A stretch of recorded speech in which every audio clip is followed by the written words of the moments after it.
the day. Hiccup. Hiccup அப்படினா விக்கல் அப்படின்னு அர்த்தம். ஸோ சென்டென்ஸ் ஃபார்மேஷன் பார்த்தீங்க அப்படின்னா she struggle through and hiccup. அவள் ஒரு விக்கலோட ரொம்ப கஷ்டப்பட்டா அப்படின்னு அர்த்தம். ஸோ இப்போ அவள் கஷ்டப்படுறாள், அவளை எப்படி நம்ம காப்பாத்துறது? ஸோ சின்ன வயசுலேருந்து எனக்கு ரொம்ப ஒர்க் ஆன ஒரு சிம்பிள் டிப்ஸ் சொல்கிறேன் ஹிக்கப் சால்வ் பண்ணுறதுக்கு. தண்ணி எடுத்துக்கோங்க, வாய் பூரா தண்ணியை ரொப்பிக்கோங்க. 7 தடவை அந்த தண்ணியை நீங்கள் ஸ்வாலோ பண்ணீங்கன்னா, முழுங்குனீங்க அப்படின்னா உங்களோட ஹிக்கப் நின்றுடும். நான் பண்ணி காட்டுறேன்.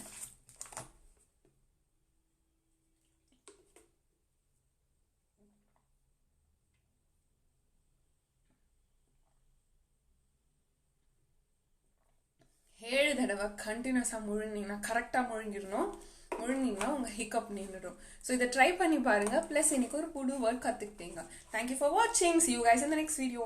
Bye.